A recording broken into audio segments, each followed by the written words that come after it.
നമസ്കാരം. PK മീഡിയയുടെ voice ചാനലിലെ ഒരു പുതിയ വീഡിയോയിലേക്ക് അവർക്കും ഹൃദ്യമായ സ്വാഗതം. ആരാണ് വെളുത്തച്ഛൻ?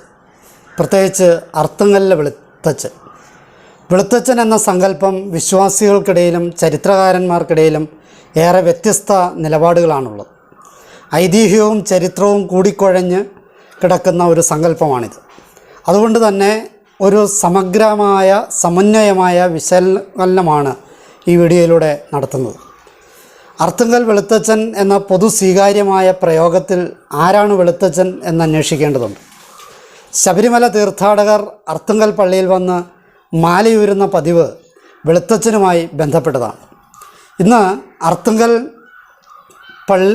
വെളുത്തച്ഛൻ എന്ന് വിശേഷിപ്പിക്കുന്നത് അർത്തുങ്കലിലെ വിശുദ്ധ സെബസ്ത്യാനോസിനെയാണ്. പക്ഷേ വെളുത്തച്ഛൻ എന്ന പദവുമായി വിശുദ്ധ സെബസ്ത്യാനോസുമായി എന്ത് ബന്ധമാണുള്ളത്? സെബസ്ത്യാനോസിന് കേരളവുമായി മലയാളിയുമായി ഒരു ബന്ധവുമില്ല. വെളുത്തച്ഛൻ എന്ന പ്രയോഗം വിശുദ്ധ സെബസ്ത്യാനോസിൻ്റെ രൂപം അർത്തുങ്കലിൽ എത്തുന്നതിന് വളരെ മുമ്പ് തന്നെ ഉണ്ടായിരുന്നതാണ്. അപ്പോൾ പിന്നെ ആരാണ് വെളുത്തച്ഛൻ? ഈ അന്വേഷണം ചെന്നെത്തുന്നത് അർത്തുങ്കലിലെ പള്ളിയുടെ രണ്ടാമത്തെ വികാരിയായിരുന്ന ഫാദർ ജക്കോമോ ഫെനീഷ്യോ എന്ന ഇറ്റാലിയൻ ജസ്യൂട്ട് പുരോഹിതനിലാണ്. 1558 ഇറ്റലിയിലെ കപ്പുവയിൽ ആണ് ഫെനീഷ്യോ ജനിച്ചത്. പുരോഹിതനായ ശേഷം 1582 ഇന്ത്യയിലെത്തി. പണ്ഡിതനും ദൈവശാസ്ത്രജ്ഞനും മിഷണറിയും ആയിരുന്നു അദ്ദേഹം. ഹിന്ദുമതത്തെക്കുറിച്ച് ഗവേഷണം നടത്തുകയും ഗ്രന്ഥരചന നടത്തുകയും ചെയ്ത ആദ്യത്തെ യൂറോപ്യന്മാരിൽ ഒരാളായിരുന്നു അദ്ദേഹം. 1584 ഫാദർ ജക്കോമോ ഫെനീസിയോ SJ അർത്തുങ്കൽ പള്ളിയുടെ വികാരിയായി. 1581 അർത്തുങ്കലിൽ ആദ്യമായി ഒരു ക്രിസ്ത്യൻ ദേവാലയം പണിതത്. മരവും ഓലയും കൊണ്ടായിരുന്നു ആദ്യത്തെ ദേവാലയം നിർമ്മിച്ചത്. ഈ ദേവാലയമായിരുന്നു ഫാദർ ഫെനീഷ്യോ ചുമതലയേൽക്കുമ്പോഴുണ്ടായിരുന്നത്. മധ്യകാലത്ത് നിലവിലുണ്ടായിരുന്ന കേരളത്തിലെ ഒരു നാട്ടുരാജ്യമായിരുന്നു മുത്തേടം. മുത്തേടത്തിൻ്റെ തലസ്ഥാനമായിരുന്നു അർത്തുങ്കൽ. രാജാവിൻ്റെ അനുമതിയോടുകൂടി കല്ലും ചുണ്ണാമ്പും കൊണ്ട് അർത്തുങ്കലിൽ പുതിയ പണി ഫാദർ ഫെനീഷ്യോ തുടങ്ങി. ഏതാണ്ട് 7 വർഷം കൊണ്ട് ആ പള്ളിയുടെ പണി അദ്ദേഹം പൂർത്തിയാക്കി.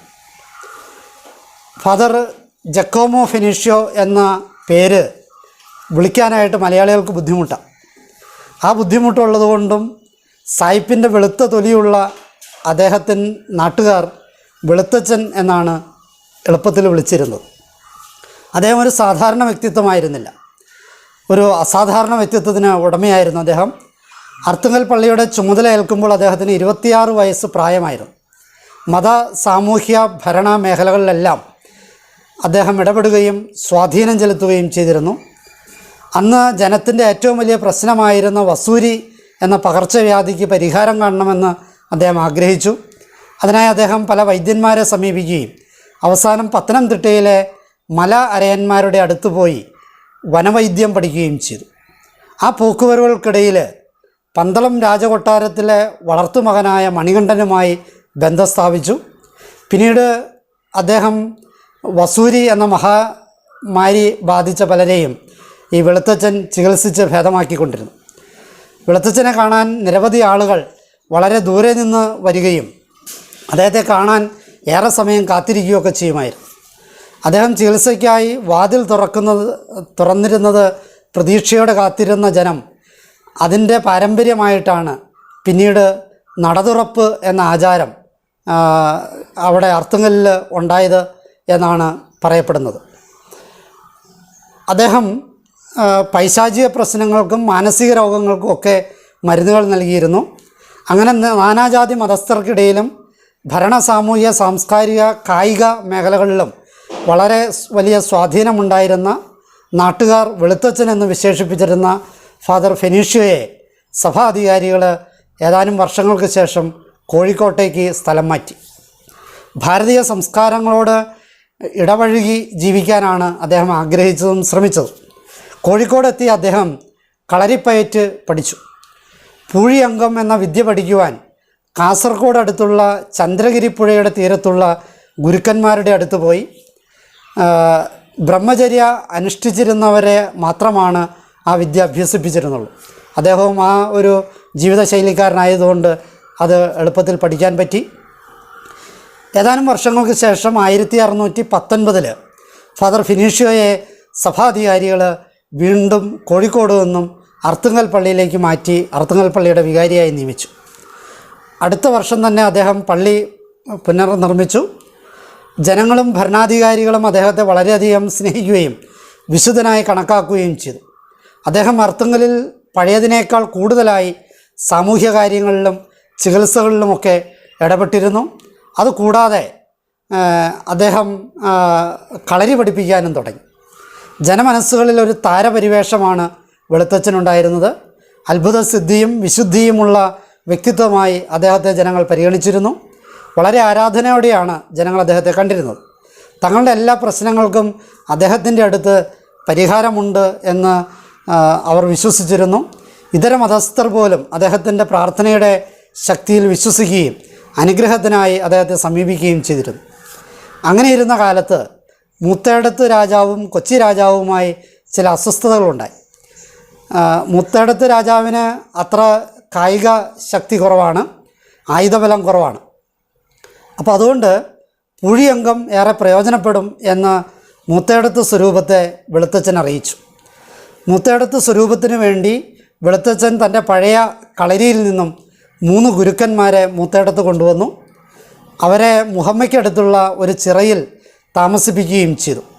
ചീരൻ, രപ്പൻ, അപ്പൻ എന്നിങ്ങനെയായിരുന്നു ആ 3 ഗുരുക്കന്മാരുടെ പേരുകൾ.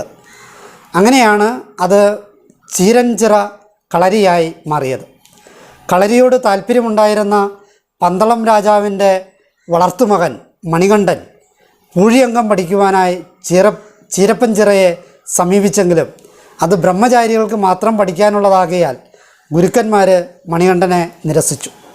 എന്നാൽ പിന്നീട് മണികണ്ഠൻ വെളുത്തച്ഛൻ്റെ ശുപാർശയോടുകൂടി അത് പഠിച്ചു. ചീരപ്പൻചിറയും പന്തളം രാജകൊട്ടാരവും അർത്തുങ്കൽ വെളുത്തച്ഛനും അങ്ങനെ പരസ്പര ബന്ധങ്ങൾ വെച്ച് പുലർത്തി. ധനുർവിദ്യ പഠിക്കുന്നതിന് മണികണ്ഠനെ വെളുത്തച്ഛൻ സഹായിച്ചിട്ടുണ്ടെന്നാണ് ചരിത്രരേഖകൾ പറയുന്നത്. ഇവർ തമ്മിലുള്ള ബന്ധത്തിൻ്റെ തുടർച്ചയായിട്ടാകണം ശബരിമലയ്ക്ക് തീർത്ഥാടനം നടത്തിയിരുന്ന പലരും അർത്തുങ്കൽ സന്ദർശിക്കുവാൻ തുടങ്ങിയത്. ജനങ്ങൾ സ്നേഹാദരങ്ങളോടെ വെളുത്തച്ഛൻ എന്ന് വിളിച്ചിരുന്ന ഫാദർ ജക്കോമോ ഫിനീഷ്യോ 1632 അന്തരിച്ചു. നമ്മുടെ നാട്ടിൽ വന്ന ശേഷം ഏതാണ്ട് 50 വർഷം നീണ്ടുനിന്ന അദ്ദേഹത്തിൻ്റെ ചരിത്ര സംഭവ ബഹുലമായ ജീവിതം അങ്ങനെ അവസാനിച്ചു. അദ്ദേഹത്തിന് അന്തിമ ആദരാഞ്ജലി അർപ്പിക്കാൻ രാജാക്കന്മാർ ഉൾപ്പെടെയുള്ള വലിയ ജനക്കൂട്ടം ഒഴുകിയെത്തി. അദ്ദേഹത്തിൻ്റെ മൃതദേഹം പള്ളിക്കുള്ളിൽ തന്നെയാണ് സംസ്കരിച്ചത്. ആളുകൾ അവിടെ പ്രാർത്ഥിക്കുകയും മെഴുകുതിരി കത്തിക്കുകയും ചെയ്യുമായിരുന്നു. അദ്ദേഹത്തിൻ്റെ കല്ലറയിൽ പ്രാർത്ഥിച്ചാൽ അനുഗ്രഹങ്ങൾ ലഭിക്കുമെന്ന് നാനാജാതി മതസ്ഥർ കരുതിയിരുന്നു. പഴയ പള്ളിയുടെ അൾത്താരയ്ക്ക് സമീപം ഇപ്പോഴും ഈ ശവകുടീരം സംരക്ഷിക്കപ്പെട്ടു വരുന്നുണ്ട്. വെളുത്തച്ഛൻ എന്നറിയപ്പെട്ടിരുന്ന ഫാദർ ഫിനീഷ്യോ മരിച്ച് 7 വർഷങ്ങൾക്ക് ശേഷം, അതായത് 1640 വിശുദ്ധ സെബസ്ത്യാനോസിൻ്റെ രൂപം അർത്തുങ്കൽ പള്ളിയിൽ കൊണ്ടുവരുന്നത്. അന്നത്തെ കാലത്ത് വിശുദ്ധ സെബസ്ത്യാനോസിനെ കുറിച്ച് നമ്മുടെ നാട്ടുകാർക്ക് വലിയ ജ്ഞാനമൊന്നും ഉണ്ടായിരുന്നില്ല. രൂപസാദൃശ്യം, തൊലിയുടെ സാമ്യം, ഒരേ നാട്ടുകാർ, കണ്ണുകളുടെ സാമ്യം, കളരി വേഷത്തോടുള്ള സാമ്യം, ആയുധങ്ങളുമായിട്ടുള്ള ബന്ധം, വെളുത്തച്ഛനും ജനമനസ്സുകളിൽ ഉണ്ടായിരുന്ന സ്ഥാനം, ഇതെല്ലാം വിശുദ്ധ സെബസ്ത്യാനോസിനെ വെളുത്തച്ഛൻ്റെ സ്ഥാനത്ത് ജനമനസ്സുകൾ പ്രതിഷ്ഠിക്കാൻ കാരണമായി. അങ്ങനെ സെബസ്ത്യാനോസ് വെളുത്തച്ഛനായി. പണ്ട് മാറാവ്യാധികൾക്ക് ചികിത്സിച്ചിരുന്ന വെളുത്തച്ഛന് പകരം മാറാവ്യാധികളുടെ മധ്യസ്ഥനായി സെബസ്ത്യാനോസ് പ്രതിഷ്ഠിക്കപ്പെട്ടു. അങ്ങനെ വിശുദ്ധ സെബസ്ത്യാനോസ് പുതിയ വെളുത്തച്ഛനായി എന്നതാണ് സത്യം. ഈ അറിവുകൾ നിങ്ങൾക്ക് പ്രയോജനപ്പെട്ടെന്ന് ആശംസിക്കുന്നു. എന്നെ ശ്രവിച്ച നിങ്ങൾക്ക് നന്ദി. നല്ല നമസ്കാരം.